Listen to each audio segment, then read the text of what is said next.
Assalamualaikum warahmatullahi wabarakatuh. Perkenalkan, nama saya Faizal Safi. Saya dari Prodi Tadris Bahasa Inggris dengan NIM 220107110070 dari kelompok Kerajaan Tidore.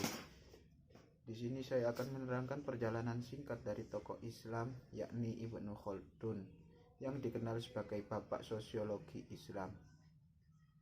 Ilmuwan besar yang terlahir di Tunisia pada tanggal 27 Mei 1332 atau 1 Ramadan 732 Hijriah itu memiliki nama lengkap Waliuddin Abdurrahman bin Muhammad Ibnu Khaldun al-Hadrami al-Isbili. Nenek moyangnya berasal dari Hadramaut, Yaman, yang bermigrasi ke Seville, Spanyol pada abad ke-8 Masehi. Setelah semenanjung itu ditaklukkan oleh Islam. Setelah Spanyol direbut penguasa Kristen, keluarga besar Ibnu Khaldun hijrah ke Maroko dan kemudian menetap di Tunisia. Di kota itu, keluarga Ibnu Khaldun dihormati pihak istana dan tinggal di lahan milik dinasti Hafsiyah. Sejak lahir ke dunia, Ibnu Khaldun sudah hidup dalam komunitas kelas atas. Ibnu Khaldun hidup pada masa peradaban Islam yang berada di ambang degradasi dan disintegrasi. Kala itu, Khalifah Abbasiyah di ambang keruntuhan setelah penjarahan, pembakaran, dan penghancuran Baghdad dan wilayah di sekitarnya oleh bangsa Mongol pada tahun 1258. Sekitar 75 tahun sebelum kelahiran Ibnu Khaldun. Guru pertama Ibnu Khaldun adalah ayahnya sendiri. Sejak kecil, ia sudah menghafal Al-Quran dan menguasai tajwid. Selain itu, dia juga menimba ilmu agama, fisika, hingga matematika dari sejumlah ulama Andalusia yang hijrah ke Tunisia. Ia selalu mendapatkan nilai yang memuaskan dalam semua bidang studi. Studinya kemudian terhenti pada 749 Hijriah. Saat menginjak usia 17 tahun, tanah kelahirannya diserang wabah penyakit pes yang menelan ribuan korban jiwa. Akibat peristiwa yang dikenal sebagai Black Death itu, para ulama dan penguasa hijrah ke Maghrib jauh, Maroko. Ahmad Syafi'i Ma'arif dalam bukunya Ibnu Khaldun dalam pandangan penulis Barat dan Timur memaparkan, di usia yang masih muda, Ibnu Khaldun sudah menguasai berbagai ilmu Islam klasik seperti filsafat, tasawuf, dan metafisika. Selain itu, menguasai ilmu politik, sejarah, ekonomi, serta geografi. Di bidang hukum, ia juga menganut madhab Maliki.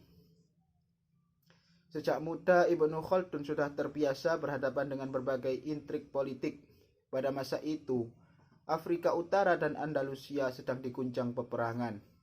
Dinasti-dinasti kecil saling bersaing memperebutkan kekuasaan di saat umat Islam terusir dari Spanyol. Tak heran bila dia sudah terbiasa mengamati fenomena persaingan keras, saling menjatuhkan, saling menghancurkan.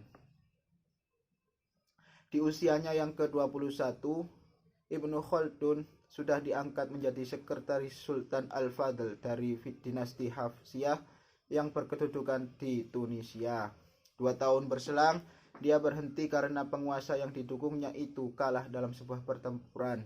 Ia lalu hijrah ke Baskoroh, sebuah kota Maghrib tengah Aljazair. Ia berupaya untuk bertemu dengan Sultan Abu Anam, penguasa Bani Marin dari Fez, Maroko, yang tengah berada di Maghrib Tengah. Lobinya berhasil, Ibnu Khaldun diangkat menjadi anggota Majelis Pengetahuan dan Sekretaris Sultan setahun kemudian. Ia menduduki jabatan itu selama 2 kali dan sempat pula dipenjara. Ibnu Khaldun kemudian meninggalkan negeri itu setelah Wazir Umar bin Abdillah murka. Ia kemudian terdampar di Granada pada tahun 764 Hijriah. Sultan Bani Ahmar menyambut kedatangannya dan mempercayainya sebagai duta negara di Castilla, sebuah kerajaan Kristen yang berpusat di Seville. Tugasnya dijalankan dengan baik dan sukses, namun tak lama kemudian hubungannya dengan Sultan kemudian retak. 2 tahun berselang, jabatan strategis kembali didudukinya. Penguasa Bani Hafs, Abu Abdillah Muhammad, mengangkatnya menjadi Perdana Menteri sekaligus katib dan guru di Bijayah. Setahun kemudian, Bijayah jatuh ke tangan Sultan Abul Abbas Ahmad, gubernur Konstantinah, sebuah kota di Aljazair. Ibnu Khaldun lalu hijrah ke Baskorah. Ia kemudian berkirim surat kepada Abu Hammu, Sultan Tilmisan dari Bani Abdil Wad, yang isinya akan memberi dukungan. Tawaran itu disambut hangat Sultan dan kemudian memberinya jabatan penting. Iming-iming jabatan itu ditolak Ibnu Khaldun karena akan melanjutkan studinya secara otodidak.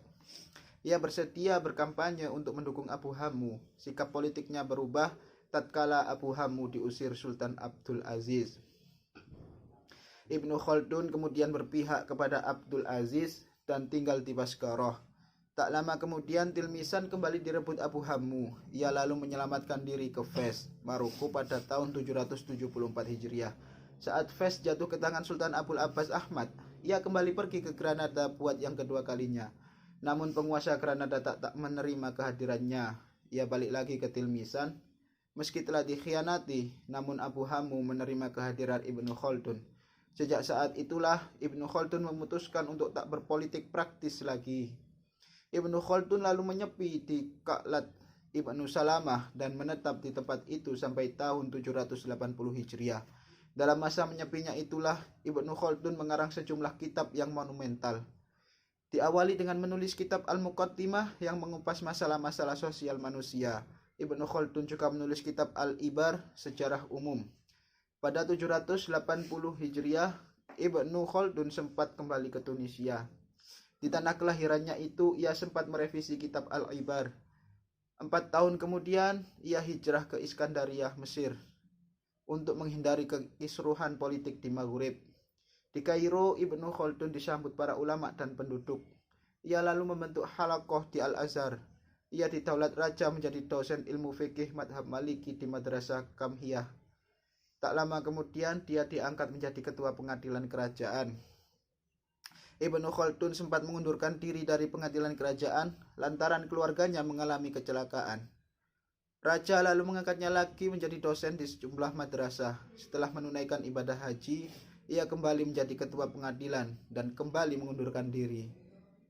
Pada tahun 803 Hijriah, dia bersama pasukan Sultan Faraj Barkuk pergi ke Damaskus untuk mengusir Timur Leng, penguasa Mogul. Berkat diplomasinya yang luar biasa, Ibnu Khaldun malah bisa bertemu Timur Leng yang dikenal sebagai penakluk yang disegani. Dia banyak berdiskusi dengan Timur. Ibnu Khaldun akhirnya kembali ke Kairo dan kembali ditunjuk menjadi ketua pengadilan kerajaan. Ia tutup usia pada 25 Ramadan tahun 808 Hijriah di Kairo. Meski dia telah berpulang 6 abad yang lalu, pemikirannya dan karya-karyanya masih tetap dikaji dan digunakan hingga saat ini. Semoga kisah ini dapat menambah pengetahuan kita tentang Islam. Kurang lebihnya mohon maaf. Sekian dari saya. Wassalamualaikum warahmatullahi wabarakatuh. Masya Allah.